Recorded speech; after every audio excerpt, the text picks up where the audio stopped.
Bakunzi ba Denex TV nongeye kubasuhuza kuri Mike ni Clever nk'ibisanzwe. Wenda gusaba uri kureba ino video turakanda subscribe kugira ngo ubashe gukanda subscribe kugira ngo ujye ubasha kubona amakuru meza kandi amakuru yizewe, amakuru azigiye mu nguni zitandukanye, amakuru ya politiki, amakuru y'ibyamare, amakuru muri sinema, amakuru y'imyidagaduro ndetse n'ibyegeranyo bitandukanye hano kuri Denex TV. Mu bihugu byinshi byo ku isi abaperezida batorwa n'abaturage, nubwo hari abajyaho mu nzira zindi zitandukanye nk'abimikwa. Ubwo aho ngaho ni nk'ingoma za cyami, ugasanga barasimburanwa cyangwa bamwe bakajya ku butegetsi bakoresheje kudeta. Abakuru b'ibihugu cyangwa abaperezida ni bamwe mu bantu babasha gushyirirwaho umutekano uhambaye cyangwa uburinzi buhambaye kugira ngo babashe gukora inshingano zabo neza, kuko aba ni bamwe mu bantu baba batekereza igihugu cyangwa bari ku isonga ku gihugu mu byo kigeraho cyangwa mu iterambere ry'igihugu. Ku mugabane wa Afurika, abaperezida b'ibihugu byose bya Afurika usanga nabo ari bamwe mu bantu bafite umutekano uhambaye cyangwa bafite uburinzi buhambaye kugira ngo babashe gukora akazi kabo neza.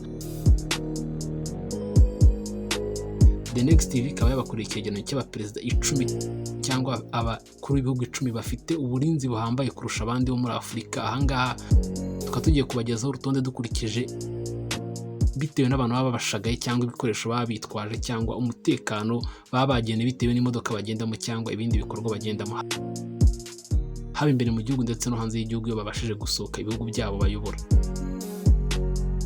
Wowe utarakanda subscribe ndagusaba gukanda subscribe kugira ngo ujye ubasha kubona amakuru yizewe kandi amakuru azigiye.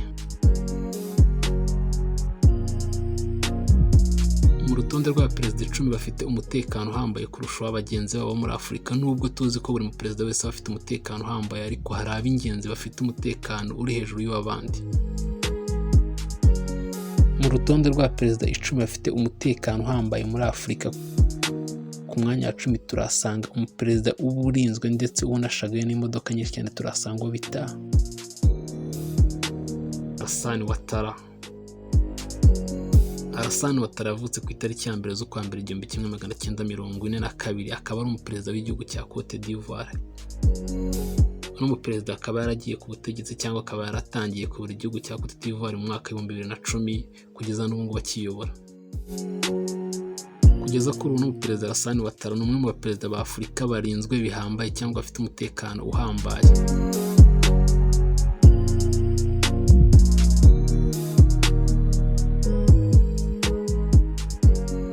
Hassan Ouattara akunze kugaragara hamwe n'abashinzwe umutekano benshi bamurinda mu gihe cyose yaba ari hanze cyangwa ari mu bikorwa bye bitandukanye. Agaragara ari kumwe n'abasore bizigira bitwaje imbunda igihe cyose. Mu bantu bagaragara bazengurutswe n'umubare w'abasirikare cyangwa abamurinda bafite ibikoresho biri ku rwego rwo hejuru, akaba ari umwe mu baperezida bafite umutekano uhambaye muri Afurika ndetse no ku isi yose muri rusange. Tukaba twamusize ku rutonde rw'abantu 10 bafite umutekano uhambaye cyane mu baperezida bo muri Afurika, Hassan Dramani Ouattara.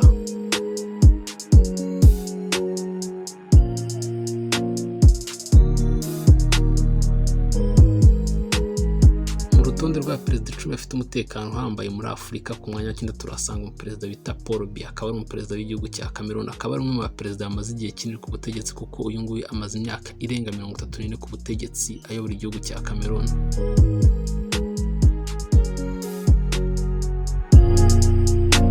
Ikibazo na kimwe cy'ibitero yari yagabwaho kuva ubwo yakoraga kudeta mu 1984. Ni umwe mu baperezida bo muri Afurika bafite umutekano uhambaye, kuko aba arinzwe n'abantu benshi mu gihe ari kugenda cyangwa mu gihe yaba ari mu bikorwa bindi bya leta. Umuperezida Paul Biya akaba ari umwe mu baperezida bagenda mu modoka z'agatangaza, imodoka z'umutamenwa, akaba agenda mu modoka y'ubwoko bwa Range Rover. Umuperezida Paul Biya rimwe na rimwe n'ubwo twabwiye akagenda mu modoka ya Range Rover, igihe kimwe na kimwe usanga bari mu modoka yindi y'akataraboneka, imodoka nziza y'umutamenwa yo mu bwoko bwa limousine yitwaje ibirwanisho byinshi cyane.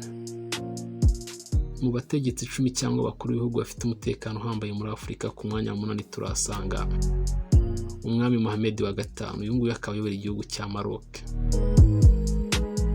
Umwami Mohamed wa 5 akaba afite umutwe abashinzwe kumurinda ndetse n'abashinzwe kurinda ibikorwa bye bitandukanye.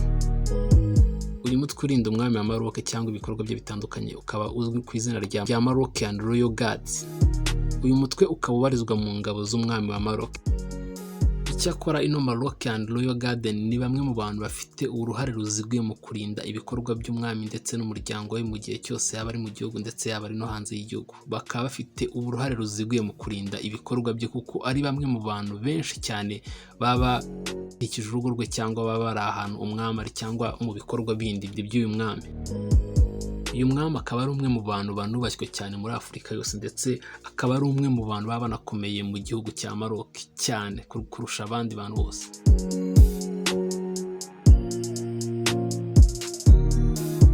Umwami wa Maroc akaba ari umwe mu bayobozi barinzwe cyane mu karere ka Maghreb, ubwo ni muri Afurika y'Amajyaruguru. No mwami akaba yarayimye ingoma cyangwa yaragiye ku butegetsi akaba yaragiye ku butegetsi mu 1999 ku itariki 23 Nyakanga nyuma y'urupfu rwa se. No mwami wa Maroc Mohammed wa gatanu akaba agenda mu modokari y'umutamenwa yo mu bwoko bwa Benz 600 Prama mu gihe ari mu gihugu cya Maroc. Ku mwanya wa karindwi mu rutonde rwa perezida barinzwe cyangwa bafite umutekano uhambaye muri Afurika turasanga umuperezida w'igihugu cya Zimbabwe, tukaba turasanga umuperezida witwa Emmerson Mnangagwa. Uno muperezida akaba yaravutse ku itariki 15 Nzeri 1942. Akaba ari perezida w'igihugu cya Zimbabwe nk'uko nabibabwiye, akaba ari we perezida wa gatatu w'igihugu cya Zimbabwe, akaba yaragiye ku butegetsi asimbuye umukambwe Robert Gabriel Mugabe. Emmerson Mnangagwa akaba yaragiye ku butegetsi ku itariki 24 Ugushyingo 2017. Kuri ubu ni umwe mu baperezida bo muri Afurika barinzwe cyane ndetse bafite umutekano uhambaye. Zimbabwe ikaba ari kimwe mu gihugu cya Afurika cyahuye n'imvururu nyinshi cyane za politiki zitandukanye, ubwo abaturage benshi babaga bafite imyigaragambyo. Iki ni kimwe mu kintu cyashingiweho baha uno mu perezida Emmerson Mnangagwa, bamukariza umutekano mu gihe yaba ari imbere mu gihugu ndetse yaba ari no hanze yacyo. Ni umwe mu bantu bafite uburinzi bukomeye bitewe n'imyivumbagatanyo yabaye muri kino gihugu. Akaba ari we mu perezida uza ku mwanya wa karindwi mu baperezida bo muri Afurika bafite umutekano uhambaye kurusha abandi bose. Mu rutonde rwa perezida 10 bafite umutekano uhambaye cyangwa bafite uburinzi buri ku rwego rwo hejuru, tukaba tugeze ku mwanya wa gatandatu, tukaba tuhasanga bita Muhammadu Buhari. Akaba yitwa Muhammadu Buhari, yabaye perezida w'igihugu cya Nigeria mu mwaka wa 2015. Kuba ari we perezida w'igihugu gituwe n'abantu benshi cyangwa abaturage benshi, nayo mpamvu bituma agira umutekano ukomeye cyangwa akagira uburinzi bukomeye kubitewe n'abantu benshi yaba ayobora. Umutekano wa Buhari ukaba ufitiye akamaro kanini ku banyanigeria bitewe n'uko ari abaturage benshi cyane. Murabizi ko igihugu cya Nigeria gituwe n'abasaga miliyoni 200. Ku mwanya wa gatanu mu rutonde rwa perezida 10 bafite umutekano uhambaye turasanga umuperezida w'igihugu cya Afurika y'Epfo, akaba yitwa Cyril Ramaphosa.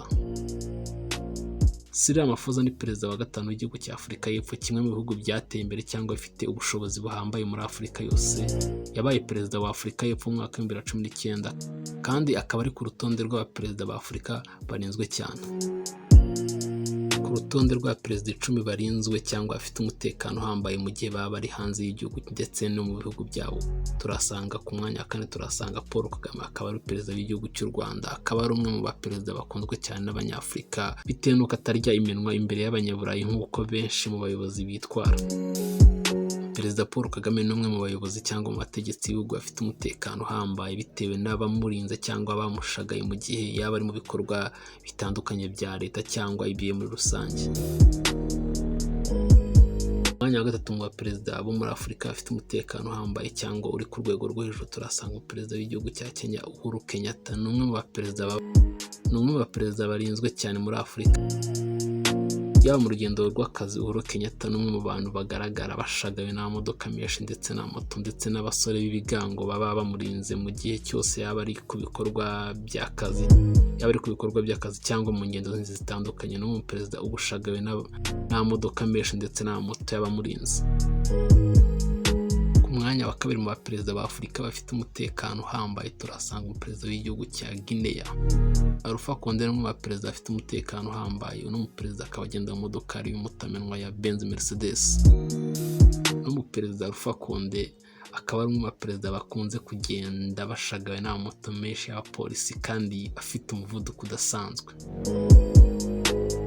n'umuperezida Alpha Conde iyo yasuye abaturage mu gihugu mo imbere usanga aba afite umutekano uri ku rwego rwo hejuru, kuko nk'icyegeranyo giherutse gukorwa na TV5 Monde byagaragaye ko n'umuperezida aba ashagawe n'abasirikari n'abasore b'ibigango barenga 200. Ku mwanya wa mbere mu rutonde rwa perezida 10 bafite ubudahangarwa cyangwa abami bayobora muri Afurika bafite uburinzi bwo ku rwego rwo hejuru turasanga umwami Mswati wa 3. Umwami Mswati ni umwe mu bayobozi barinzwe cyane, akaba ayobora igihugu cyahoze ari Swaziland. N'umwami Mswati mu gihe yaba ari ku rugendo aba ari kumwe n'abantu bamurinda bafite ibikoresho cyangwa intwaro zihambaye cyane, ukagira ngo ni nk'urugamba rwari rugiye guhuza ibihugu bitewe n'abantu bamurinze intwaro baba bitwaje. Uru rukaba ari urutonde rw'abayobozi 10 cyangwa abaperezida bayobora ibihugu byo muri Afurika bafite umutekano uhambaye cyangwa uburinzi bwo ku rwego rwo hejuru. Wowe utarakanda subscribe ndagusaba gukanda subscribe kugira ngo ujye ubasha kubona amakuru meza kandi amakuru yizewe, amakuru aziye igihe hano kuri The Next TV.